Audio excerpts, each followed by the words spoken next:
Welcome to Seek Reality. I'm Roberta Grimes, and I'm so happy you're with us today.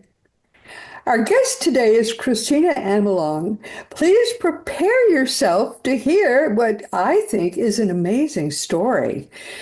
It's got a happy ending, but there are parts of it they're going to be hard to hear.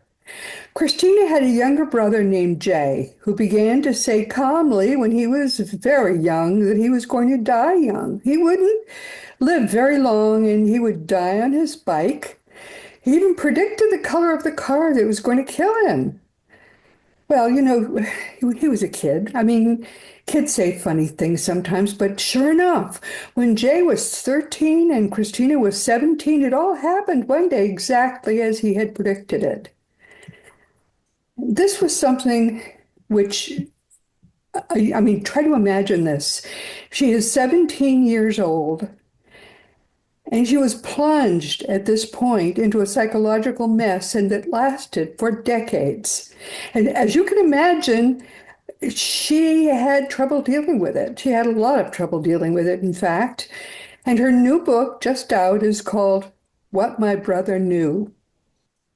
It's an emotionally gripping, eventually spiritually triumphant memoir of Kristina's life, her discoveries, and where she is now. She tells us that she had a working class childhood in Madison, Wisconsin, and that it was filled with abuse, addiction, and loss. That was a big loss. But she has managed to overcome all of that and a chronic illness as well and raise 4 children. She even founded a successful holistic health business called the Optimal Health Network. I mean, it's lovely to see someone triumph in the end over those kinds of setbacks. But she had addiction. I think that she even had drunk issues, all kinds of issues. She's developed, though, natural protocols which have helped thousands of people to heal from a wide range of digestive and other chronic issues. Her first book before her new memoir was 10 Days to Optimal Health. That sounds great, actually, to me, because I know a lot of people who need that book. It's a guide to nutritional therapy and colon cleansing. Kristina is now a senior board member, too, for the Center for World Philosophy and Religion, which is a nonprofit organization that's dedicated to a reweaving of the human story that she tells us will guide humanity through the current evolutionary crisis. I want to talk to her about that. I'm not sure what she means, but she'll tell us. She adds that she has a passion for photography, gardening, and backyard chicken raising. And I just met 2 of her newest baby chicks. Also, pickleball. Now, pickleball is something which people are starting to pick up, and I never even played any of the other kinds of balls. So that's another thing we can probably talk about too. She has dogs and grand dogs, and she walks them on frozen Wisconsin lakes each winter. So she has recovered very well from what was a horrible, horrible beginning. Kristina, welcome. It's so good to have you here today. What a fascinating life you've led. Thank you so much, Roberta. It's such an honor to be here, and I'm very touched by that introduction. Wow. I mean, you have been through so much. When someone goes through a lot, there really are, as you know, there probably are more than 2 ways, but there are basically 2 things you can do. You can say, well, that's it. I had a bad start, and where's the booze? Or you can say, I'm going to beat it. Whatever has me down, I'm not down for long. And it looks as if you decided that was what you were going to say to it in the end, but not at first. Where did you go from there? From when Jay was killed, basically, or? You were 17. You were a kid too. Yes. I mean, and you say you had a childhood also of abuse. I didn't see that much of that because I only read the first part of your book. That's as far as I got before my career kind of beat me up, and suddenly it was time to record with you. So, Lousy, lousy, lousy. Whoops, my brother's dead. Lousy, lousy. Lousy, Yeah, very lousy. okay. And now look at you. You're a lovely woman who is leading this fascinating life that includes pickleball. I mean, that to me is a triumphal life. You're helping people with their problems too. Very few people have led that kind of life. That's a triumphal life. Hmm. And you say that it turned into a very spiritual life too. That is, I mean, I am very impressed with you that Thank you're you. able to do that. Well, it's interesting because even today, right? Like there's loneliness, there's pain, there's suffering. And so I don't always feel full of the truth of what you're saying. So I'm just swimming in your witness and enjoying it very, very much. So thank you.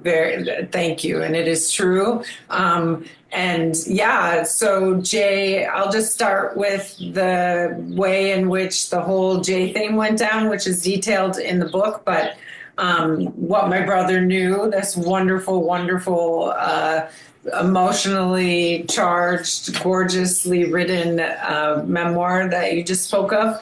But yeah, when he was 12 and I was 16, he started talking about his death. And he always told my mother and I that it had something to do with dreams. There's even a scene in there where he says, I had these dreams. And but as we were talking before this all started, like this is such an unusual situation. And I've never met anyone who's known someone who saw their death in the future. So I'm super curious also about what you know. And I even have researched the dream database from Harvard Divinity School, and no dreams at all like that from a young, healthy, popular, happy, non-depressive person talking about I'm not living long. Here's some detail, and it's okay. That part about it's okay is just still puzzling to me in this moment. And so, but for a year and a half, he was telling different people, me, my mother was haunted by the whole thing. She was trying to stop Yeah. it. She was grounding him. She was keeping a close eye on him. She was making phone calls to friends in the middle of the night, crying, what am I going to do about this? Oh my, yeah. Yeah, and so she was really trying to stop it and unsuccessfully. And even there's one story in the book where the day before it happens, he goes, so he's grounded, but my mother needs a sprinkler, and she's about to pick up her keys and get in her car and drive to J.C. Penney's and buy herself a sprinkler. And Jay says, no, no, I'll go because it's just a bike ride across a big park.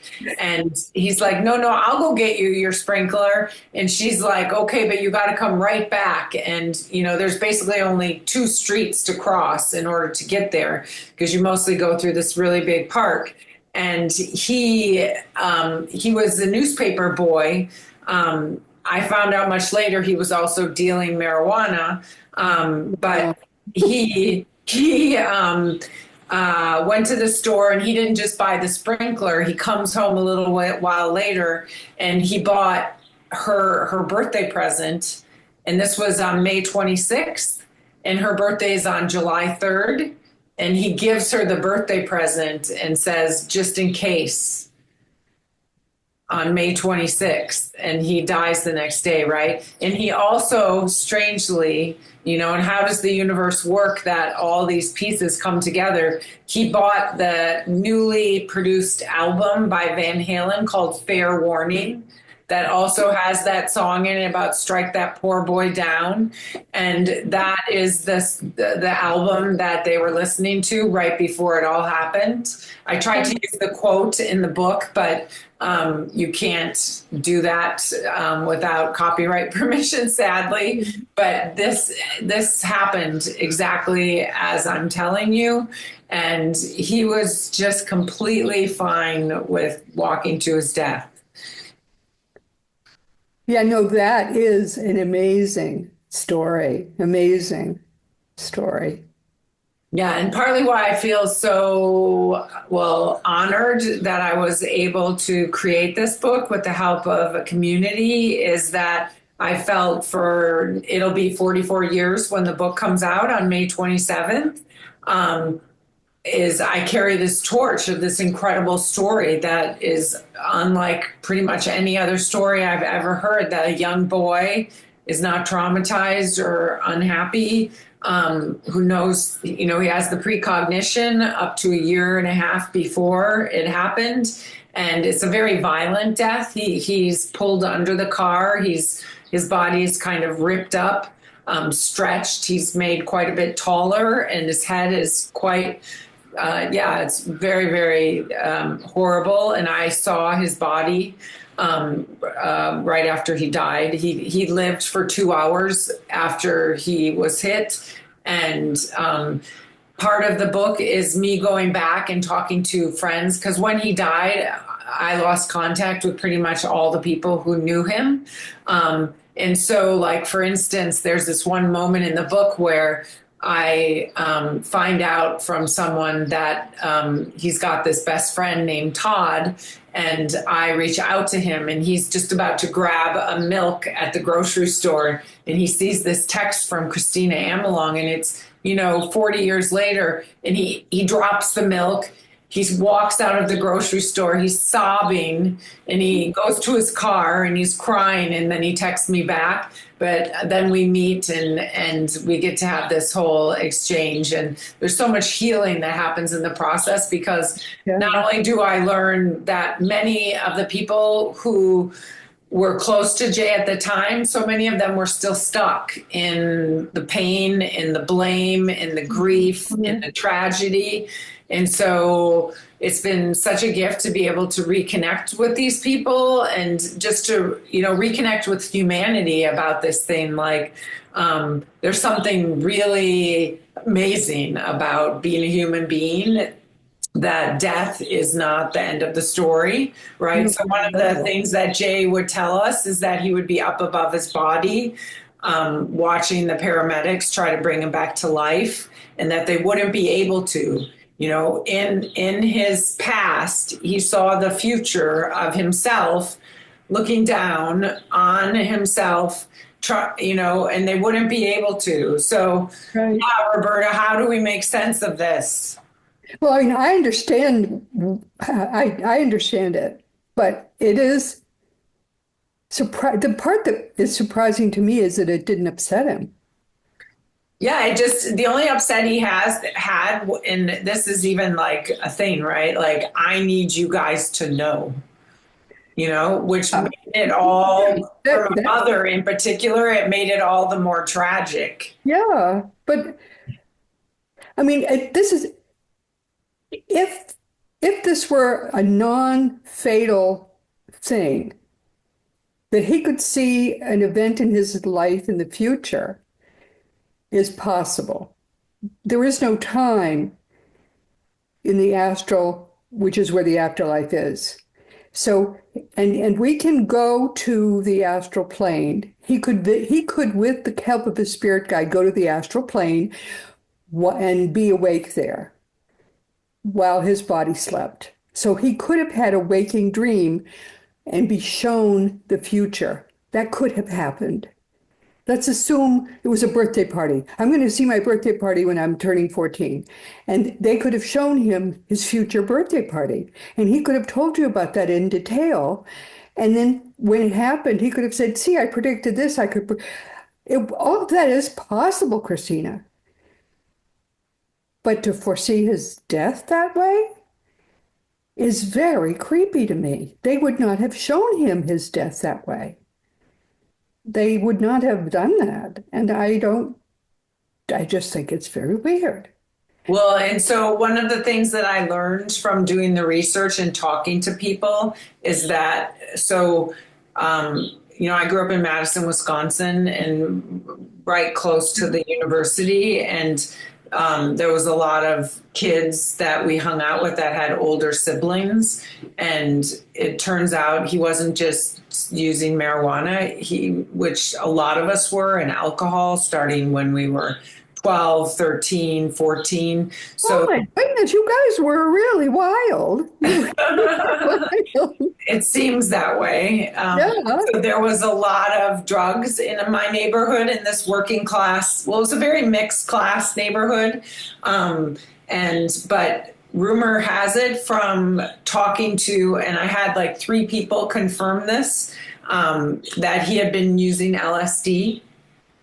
Oh, okay. All right. And so now, does that make a little Yeah. bit more sense to you? I don't know how that all works about the astral plane and the guides and what they'll show and what they won't show, but Well, still, he it's had no upset about it. But he told, and this is also in the book, he told his friend Stevie, who turned into a heroin addict and a bum, and basically, very tough life. When you're talking about people not recovering from this, I ran into a lot of that when I was researching the book. People who, were very much stuck in the past and were in a very intense self-destructive path. So that was one of them. And I was a little suspicious about that because a lot of what he was saying was kind of out there. And all right. So let's think now. What year was this roughly? so he was hit by the car in 1981, but it would have been like, 1979 when, Yeah, 70s. The 70s were a wild time. yeah. And the thing is that I went to a consciousness conference, and here in Madison at Promega Pharmacy, they have a once a year consciousness conference where they talk about psychedelics a lot. And I met someone who grew up in Madison who, when I told him this possibility, he said, "Oh yeah, we were all doing LSD as teenagers." And I'm like, I missed that. Which surprises me because I was pretty in to things.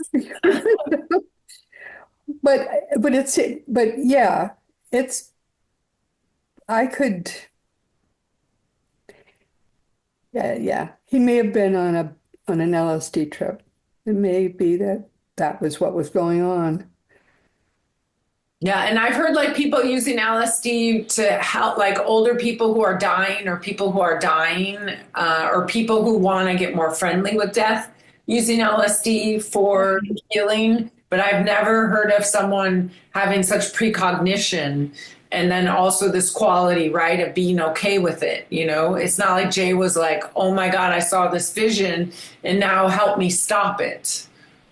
Well, the thing is, the reality is, if they did take him to the astral plane and give him a waking experience of it, and tell him it's going to be fine, he would have believed him. Because if he was awake in the astral plane, he would have seen that it was going to be fine.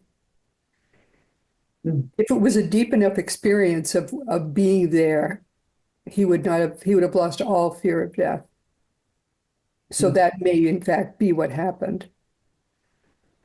That his guides took him there and said, "This is what's going to happen," and they actually showed him the experience, and they would have been able to show him that experience. And I think that's actually what happened, Kristina. I think that they took him, his guides took him to the astral plane, and if it was facilitated by LSD, maybe that's exactly what happened. Because I don't know, but that was a really bad drug. They could do all kinds of things with LSD. Yeah. And so when you talk about it being, now I want to know more from you. Like when you talk about it being fine. Here's the thing. I mean, I have been to the astral plane myself a number of times with my spirit guide. It is so different from being here that you know you're there, you know you're not here. And the very atmosphere that you breathe is love. It is only love. And you know truth when you hear truth. Mhm. And if he had had a genuine experience in the astral plane, he was like 12, you say? Mhm. Yeah. And they have said that you're about to come here. It's going to be fine. He would have been very happy about it. So if he's a happy kid living a normal life, delivering newspapers, playing hockey and baseball, and he's got no context for that, how does that synthesize within oneself psychologically? And also this question about here, nobody's okay with it, Yeah. like there's a big gap between his experience, him wanting to tell us so persistently, and Well, this. yeah, but he would have known it would make you feel bad that he had died. But he wants you to know you don't have to worry because it's so much better there than here, and I can hardly wait. And yeah, we don't want to be promoting suicide. That is one thing that I've worried about too, and so how do we think about this? How do we help the audience think about this? How do I help people I'm talking to think about this in terms of. We come here for a purpose. We come here to learn and to grow spiritually. And we don't, it's a precious time of learning. It's sort of like you just got accepted to the best university in existence. And you want Right. to learn everything you can. That's the earth. You want to Yeah. learn everything here that you can because this is the only place that you could learn and grow spiritually. So you want to learn a lot. I feel that way. Okay. Well, the reason you want to learn a lot is the more you learn here, the more there is for you to do when you get there, Hmm. because you can only advance there as high as possible as your own consciousness level will allow. And love is the gauge. Here you're learning how to ever more perfectly love. That's really the only thing we're here to learn. That's it. And consciousness, and if you've been to consciousness courses, you've learned that love is the highest vibration. Fear, anger, hatred, that's the lowest vibration. So you're learning to raise your vibration away from negativity and more toward perfect love, right? That's why you're here. Absolutely. Yes. So you're not going to hurry away from here. You're going to try to learn as much as you can here about love. So people want to stay here and learn as much as they can. But your brother, who was a kid, was told, you're about to graduate. But the good news is you're going to love it there. Look around you. And he would have said, okay, I'm ready to come right now. Let me stay right now. No, it's going to be soon though. And that's what he was told. I'm sure that's what happened. So he woke up and he said, Mom, guess what? Guess I'm going to the neatest place. It's better than Disneyland. Even better. And that's what happened. I'm sure that's what happened. Hmm. Now it makes sense to me.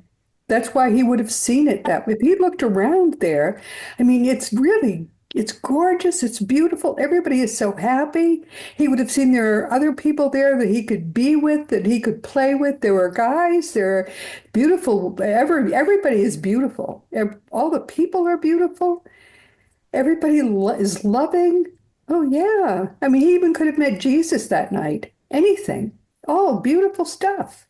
Hmm. But there's no other explanation I can think of for why he would have been without any fear. Right. Yeah. He Me would neither. actually have been there and seen it.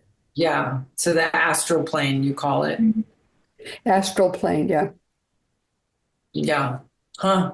Well, and certainly another story in the book is about, and this is the closest I've gotten to the astral plane, is I meet this woman who had a near-death experience. She was Mhm. electrocuted, and she never called it that, but she went out into the cosmos, and Yes, she had a profound cosmic experience where yes. she was very much infused with that quality of, I really like it here, and it's full Yeah, of she love. was in the Astral as well. Yes. Yeah. Yeah, and the universe loves questions. That's one of the big things that she came away with. And so she had been, and this is something. So I think this is part of your mission, right, Roberta, is to like help people have access to that, the continuity of consciousness, that there is this soul journey, before this lifetime and after this lifetime, and Yeah. that it's actually a beautiful continuation that we have in store for us. But I have to tell you that, I'm 61 years old already, and you don't meet a lot of people who have access to this. And that hurts me even today. I feel like, just like Jay, I want people to know. So here we Absolutely. Oh, of course, because it's all good news. That's the glorious thing about it. It's all good news. And it's not hard, it's easy. Growing spiritually is so easy.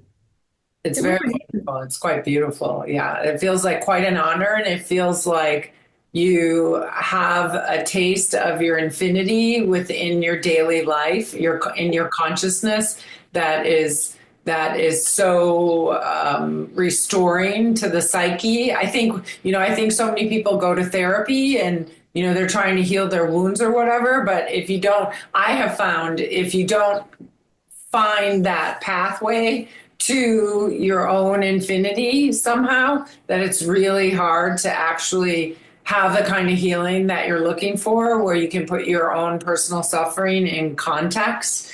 And so I completely agree with you that the deeper I go into my own awakening, the more I do feel that sense of infinity and sense of everything that I'm learning here and growing around here, and all the people I'm loving and having contact with. And like you mentioned, my business at Optimal Health Network, the way that I actually help people's lives improve, that all somehow it's almost like pressed on the lips of God, and it gets woven into the fabric of space time in such a way that shifts everything. Each one of us has that capacity. So how beautiful is that, right?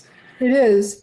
But part of the problem is that religions in general tend to be negative. They tend to make people fearful that they're going to make a mistake. They might get the wrong denomination, or somehow they're fear-based. Christianity is, and they all are.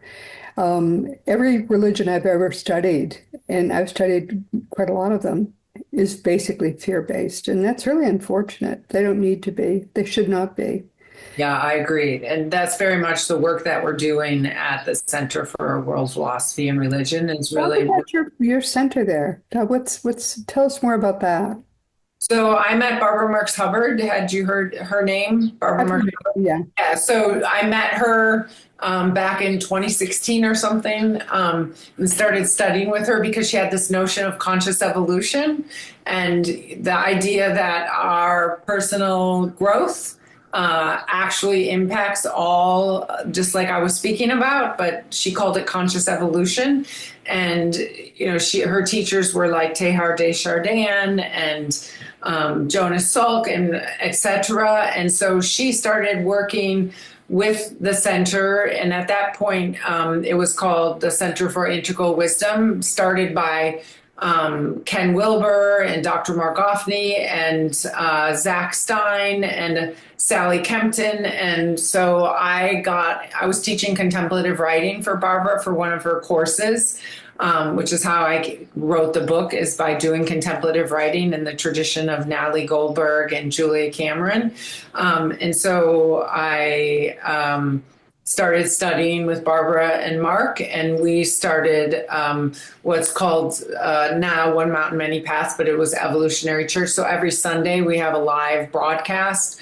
And also we just did a mystery school in Europe. I just got back on Friday night from the mystery school, and we also have a board meeting, but we're working on creating this great library. So for instance, The Evolution of Love, From Quarks to Culture. That's one of the books that we're putting out, that just dropped, in Culture. And so we're working to synthesize all the wisdom traditions and the science that points to what you're talking about, and the best of the religions into a new story for humanity to take us through the meta crisis. We call it cosmoerotic humanism, and it really is about the evolution of love. Like, how do we take love out of this, like, Hallmark card, small, like, I love, kind of ethnocentric, I love just the people around me or my family or my spouse or my kids, and how do we really expand our capacity to live as love and to love, make our love list much bigger, and to really be that in our bodies, and in that way live into the future that we want to see, and work through all the meta crisis, whether it's like the taking over from AI or the threat of nuclear war or just any kind of war, the environmental degradation. But it's a response to the meta crisis, this whole set of work that we're doing. And it's awesome. I love it.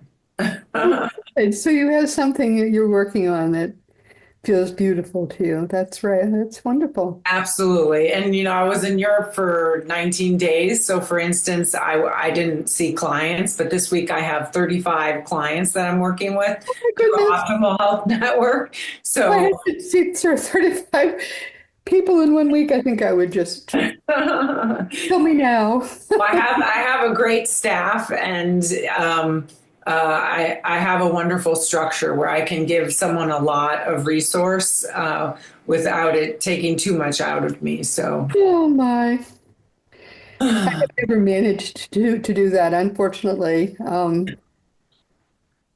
I can do just a few be careful, with I never wanted to work with much staff, a little staff, but not much. yeah, Whenever I tried to, I felt I was not giving up myself, and that to me was the important thing that I needed to give. So I never went in that direction. I admire that you're able to, thank you. Thank but you. I can't do it for myself. But you get to the point in your life where you just do what feels right in your direction. You just don't, I can't clone myself. Well, yeah, and that is super helpful to do that. But in turn, you asked me at the beginning when we first came on if Jay had ever communicated to me, and I was talking to you about, well, maybe, but there was so much trauma around it and so much silence. Like, I wasn't allowed to talk about it or bring it up to my Right. mother. Oh my goodness, I'm sure. Yeah. Yeah, Your so family. so much silence and silencing, but so the container of potentially Jay talking to us. One thing is that, just as a little bit of a side, my mother had a lot of nightmares that involved him, and also there was things like, she swears that she had made his bed perfectly, and she would hear noises in his bedroom, and she would go in there and the bed looked like it had been jumped on, pictures falling off the wall, Oh, footprints wow. in the Yeah. house, muddy footprints, as if someone had been in the house after she had just cleaned the house. So she did share a few of those experiences. And then for myself, it's all really come in synchronicities. So, for instance, when you talk about my business, I got chronically ill in my early 30s, and I was trying to figure out what to do. And the doctors were like, let's cut out your colon, or let's, Oh, yeah. make Right. you eat. Oh, Yeah, yeah. it wasn't good, and it wasn't helpful. And thank God I never had any surgeries or catheter ablations or all these things.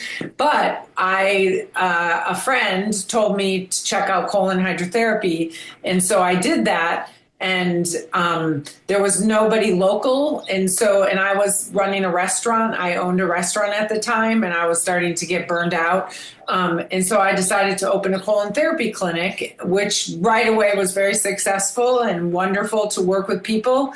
I think my first week of being open, I had like 20 clients, and then they wrote about the clinic in the local Madison newspaper, the Isthmus. But then very quickly, this guy comes to me from Chicago who had been hit by a car while he was riding his bike, and he had the same name as Jay.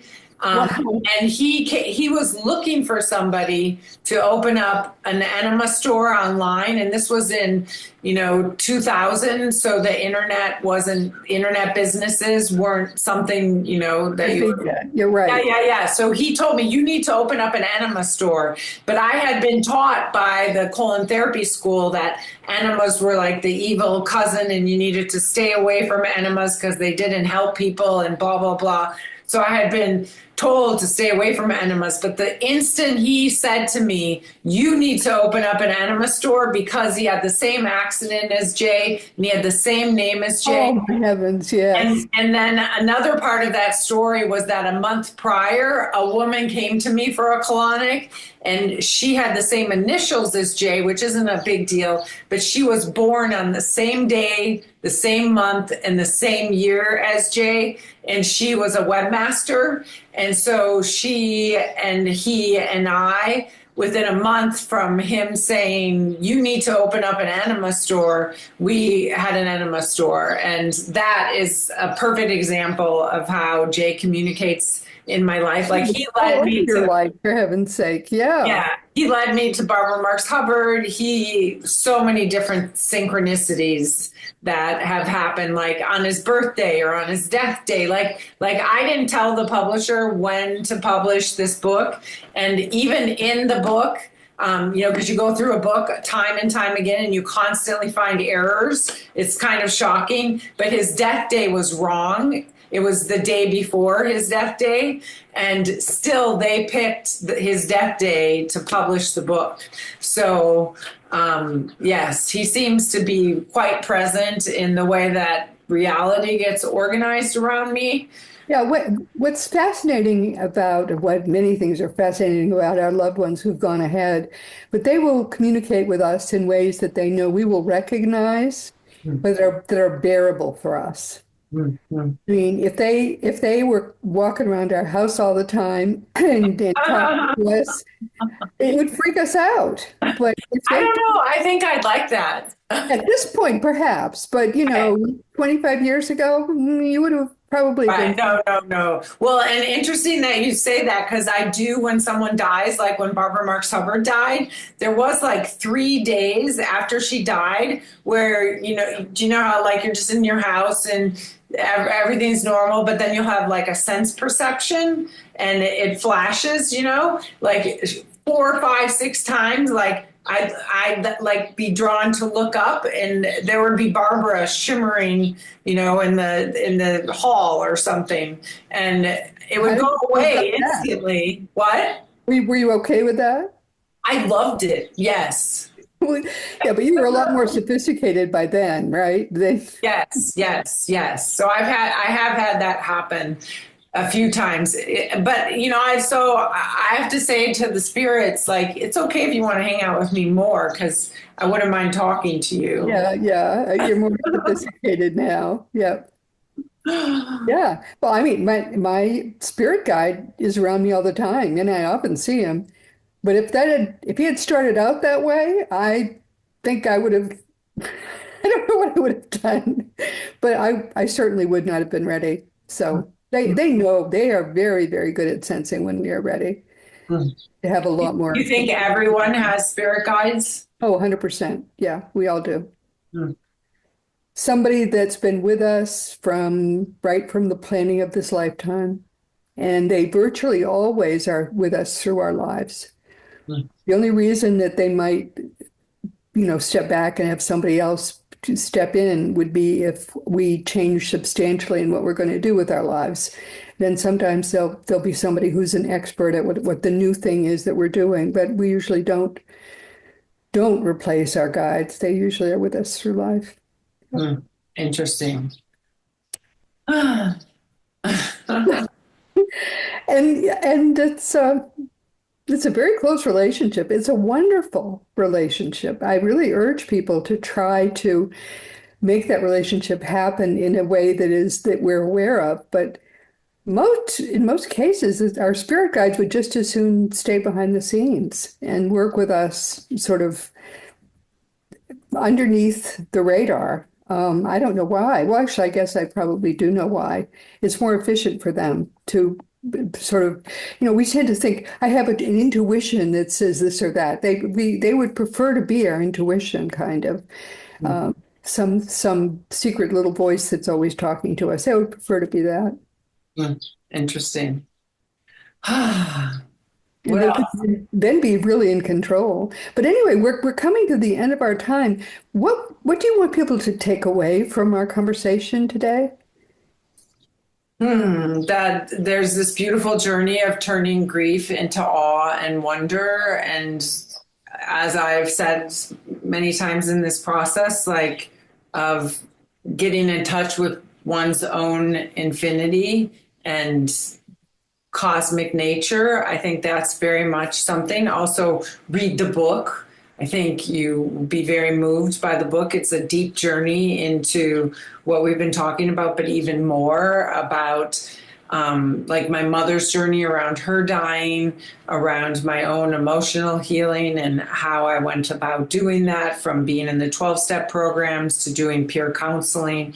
Also, all this stuff about that even as you're talking, like whether it's about our spirit guides or having deeper access to our own capacities for working with the space-time continuum in unique ways, whether it's precognition or just impacting for the whole, for the good. And also that, like, not turning away from our pain, that there really is this intersection between trauma and spirituality that is full of profound gifts. And as you were saying, too, not just about what happens to us in this lifetime, but like our capacities in all the lifetimes. So, how's that? That's a very, very good year. No, it's true that life is eternal. If you're living now, you always have lived and you always will live. And one way you can be certain of that is, in reality, life is eternal because there's no time.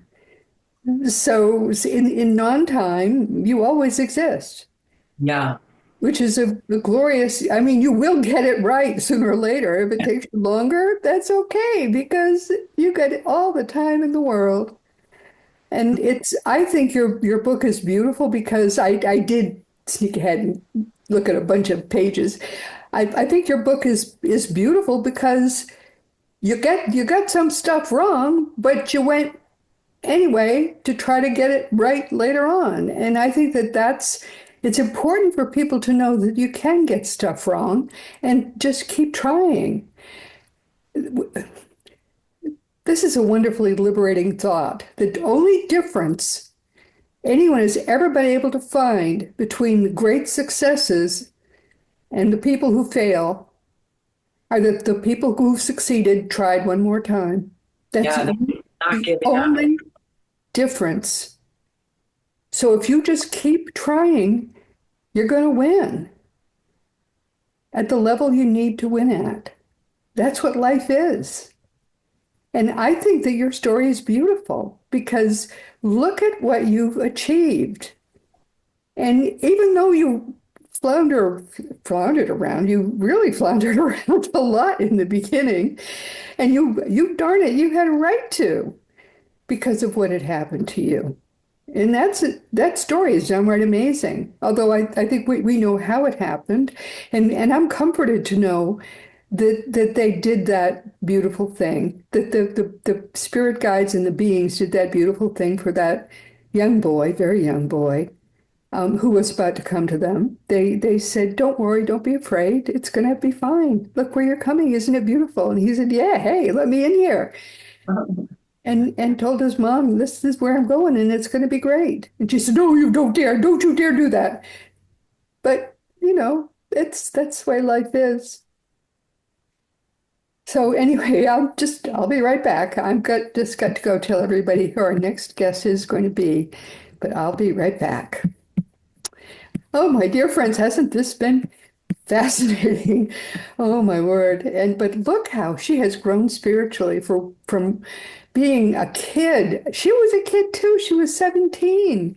And she was totally demoralized and destroyed by that horrible experience of losing her brother and the description of her brother that she saw after he had just literally died from that accident. What a terrible, terrible thing for a young girl to see. But look how triumphant she is now. And there she was with her baby chicks. Now she raises baby chicks. Oh my goodness. And we never did get to talk about pickleball. I'm going to have her back to talk about pickleball. Anyway, once again, my beloved friends, we've come to the end of our time. This has been Seek Reality with Roberta Grimes. I'm so happy you could be with us today. Never, never forget, my darling friends, you are a powerful, eternal being. You never began.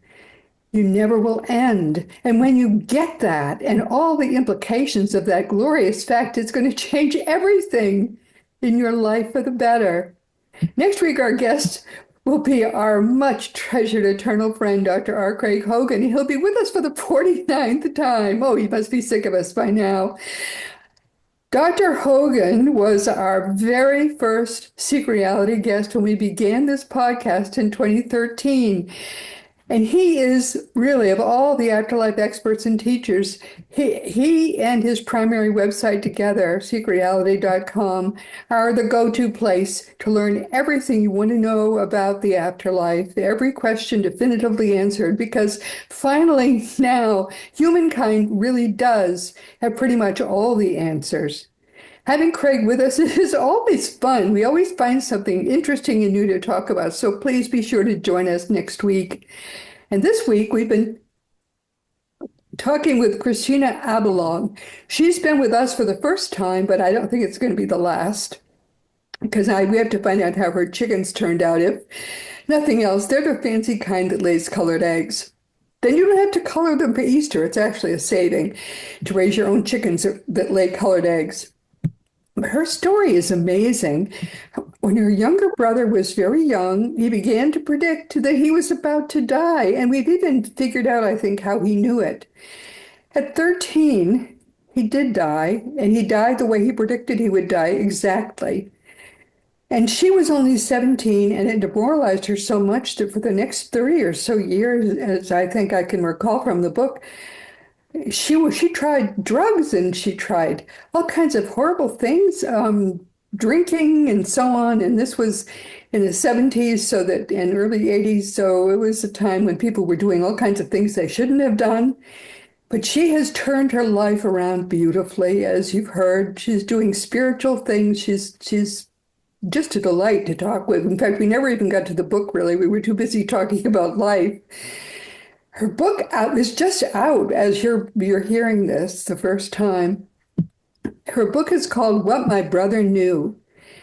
And the book is piercing, tender. It's a memoir, really, of her own life, full of emotion, and ultimately it's spiritually triumphant.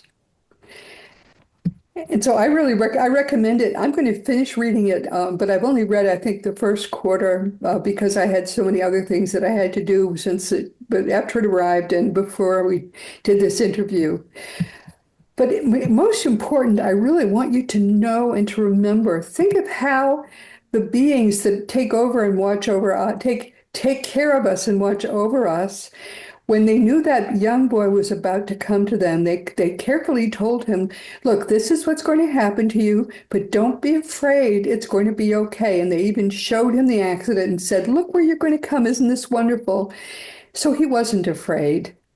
That's how much we are loved. Never forget how much we are all loved. But again, once more, go to Craig and learn the fact that you are always going to be alive. Learn the beautiful truth about where we're going, because like it or not, your life is eternal. This is just a brief sojourn in this on this not very attractive actually planet when you come to think of it. But eternal life is beautiful and it's all under God's control. So learn about that. It's going to cheer you up like you would not believe. And this literally is all the time we have left. So meanwhile, this has been Seek Reality with Roberta Grimes. Please enjoy, please make the most of this coming week in our one reality, always knowing for certain that you are a powerful eternal being. And you, most of all, in this entire universe, you in particular are infinitely, eternally, and always perfectly loved.